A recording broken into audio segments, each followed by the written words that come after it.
On the 24th of May, 1970, on a low rise of Arctic tundra near the Norwegian border, a drill bit touched the oldest rock in Europe and began to turn. Nobody filmed it. There was no countdown, no broadcast, no crowd. While the world was still watching men leave footprints on the moon, a Soviet crew above the Arctic Circle quietly started walking in the opposite direction. Straight down. 22 years later, they stopped. Not because they arrived, not because they found what they came for. They stopped at 12,262 meters, and that number has not moved since. It is still the deepest point human beings have ever reached inside their own planet. 3 things happened inside that hole. Hold on to all 3 because they do not resolve in the order you expect. The first is a number, 12,262, not 63. Something down there drew a line, and the line has held for 37 years. The second is a thing the Soviets went looking for and did not find. And its absence rewrote the geology textbooks more thoroughly than any discovery. The third is a sound that millions of people on television, in churches, in newspapers believed had come up out of that hole. We will get there. It is not what you think, and the true story is far stranger than the legend. But start with the ground under your chair. You have probably never thought of it as a frontier. It is the one direction we almost never go. We have walked on the moon. We have photographed the shadow of a black hole. We have measured the leftover heat of the Big Bang to a few millionths of a degree. And the deepest we have ever pushed into the planet we are standing on is 12.2 kilometers. The distance to the center of the Earth is 6,371 kilometers. Read those 2 numbers again, side by side. The Soviets chose the Kola Peninsula on purpose. The Baltic Shield there exposes some of the oldest and coldest continental crust on the planet. Precambrian basement, roughly 35 kilometers thick. Cold crust meant temperature would climb slowly with depth. That was the whole bet. Drill where the rock is coldest, and heat would take longer to become the enemy. Drilling began on a date that was not chosen by accident either. 1970 was the centenary year of Lenin's birth, and the project carried the full propaganda weight that implied. The rig was called the Uralmash 4E. It was essentially an oil rig with modifications, and it was rated to reach 7,000 meters. 7,000. That was the original target. In 1974, they replaced it with a purpose-built machine called the Uralmash 15,000, named with no subtlety whatsoever for the new goal. 15 kilometers. They wanted to punch through the crust and touch the mantle. Here is the first thing that will not fit in your head. The deepest hole on Earth is 23 centimeters across, 9 inches, about the width of a dinner plate. It is not a shaft. It is not a tunnel. Nobody ever went down it, and nobody ever could. It is a thread of empty space, nearly 8 miles long, drilled into solid crystalline rock. Everything we know from it came up that thread, one core sample at a time. And it could not be drilled the normal way. A conventional rig spins the entire string of steel pipe from the surface so that the bit at the bottom turns. Past a certain length, that stops working. The steel no longer behaves like a rigid rod. It twists along its own length, stores torsional energy like a wound spring, and fails. At 12 kilometers, the drill string would weigh over 1 million pounds. So Soviet engineers built something else. A turbo drill, where only the bit at the bottom rotates, spun by pressurized mud forced down through the pipe. The pipe itself just slides down the hole. They had to invent the tool before they could use it. On the 6th of June, 1979, Kola passed the previous world record. That record belonged to the Bertha Rogers Hole in Washita County, Oklahoma, which had reached 9,583 meters. From that day forward, every meter the Soviets drilled was a meter no human being had ever drilled before. They were, in the most literal sense available, off the map. Keep that dinner plate in mind. 23 centimeters of empty space, 8 miles long. In about 2 minutes, it is going to fill with something nobody predicted, and the textbooks are going to lose. If you are the kind of person who wants to know what is actually under your feet, stay with me and tell me now, before you hear the answer, how deep do you think we should be able to drill with everything we have today? Put your number in the comments. The main scientific question was a boundary. Seismologists had known for decades that earthquake waves change speed abruptly at a certain depth inside continental crust. The standard interpretation, inherited from the early 20th century, was that this marked a change in the rock itself, a granite upper crust sitting on top of a denser basalt lower crust. The boundary had a name, the Conrad discontinuity. It was in the textbooks. It was taught as settled. At Kola, the Soviets expected to punch through it at around 7 kilometers, look at the basalt with their own instruments and confirm what everyone already believed. They reached 7 kilometers. There was no basalt. They kept going. 8 kilometers, 9, 10, 11, 12. Granite. Metamorphic granite all the way down, deeper than anyone had predicted it could go.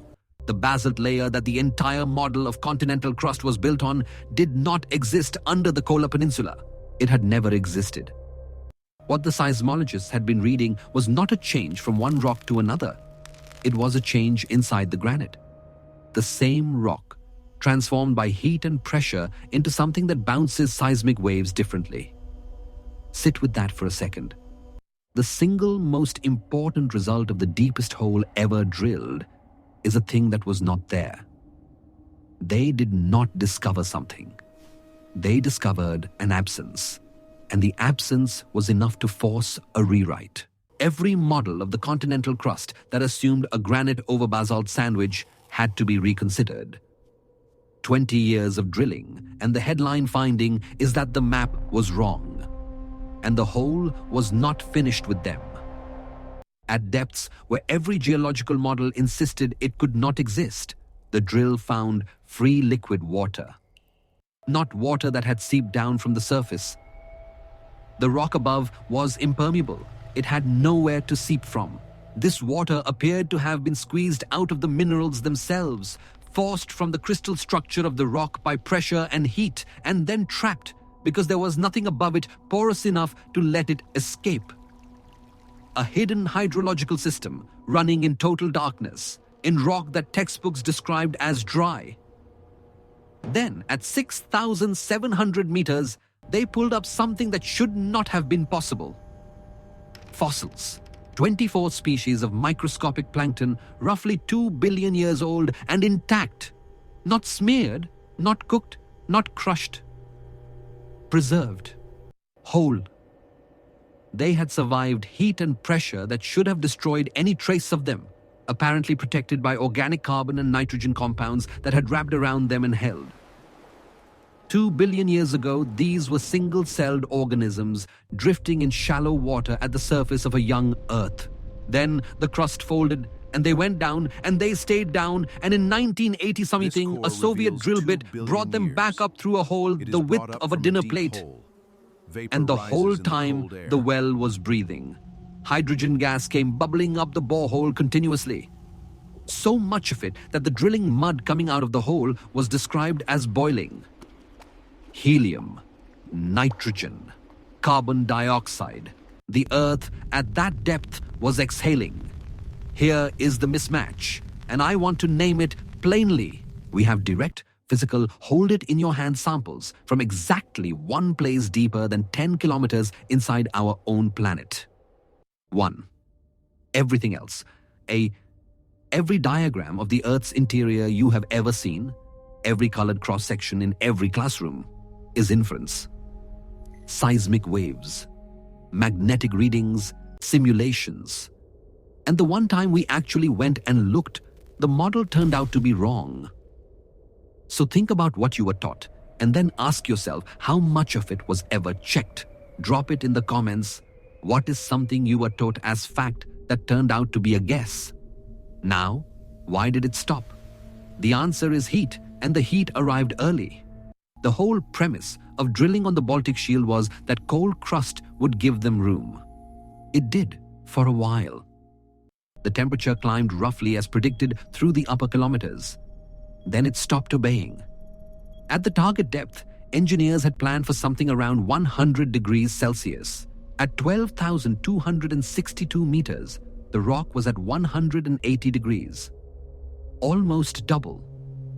Not double the number on a chart. Double the physical problem. Because everything that happens down there gets worse with temperature, and it gets worse fast. At 180 degrees, under that pressure, the rock stopped behaving like rock. This is the part that engineers still talk about. The crystalline granite at the bottom of the Kola borehole became plastic. It flowed. It moved back into the space the drill had just cleared, closing the hole from the inside faster than they could clear it again. Imagine cutting a channel through something thick and warm and watching the walls sag inward behind your hand. That is what 12 kilometers down actually is. It is not solid ground. It is a slow, dense body under enormous pressure, and it does not tolerate an opening. The bits deformed. They failed, repeatedly. And each failure meant abandoning the path and restarting from a shallower depth. Which is why the Kola borehole is not one hole, but 5, branching off each other, spreading out below the surface like the root of a tree. That branching is a map of every time the Earth won. And then the country that was paying for it ceased to exist. The last attempts to go deeper ended in the early 1990s. The project was formally shut down in 1995. The scientific team was cut down, then dissolved. The equipment was handed to a private company, and the company was liquidated. The hole was sealed in the mid-2000s, and by 2008, the site had been left to the Arctic entirely. So, heat, plastic rock, broken steel, and a bankrupt state. That is the answer to why it stopped at 12,262 meters. There is no secret in it, and I want to be careful here, because a lot of what you may have heard about this hole depends on you preferring a secret. You are 80% of the way through this, which means you already know the shape of the thing. The deepest hole ever drilled was stopped by physics and by money. That is the entire explanation.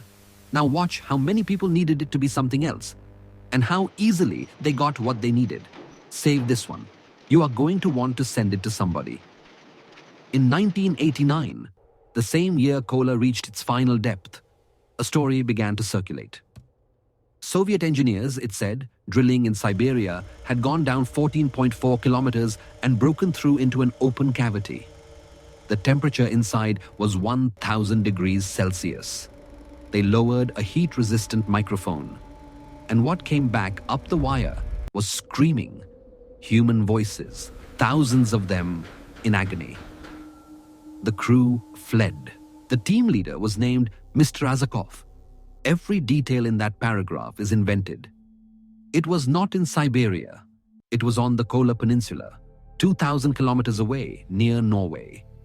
It was not 14.4 kilometers. It was 12.2.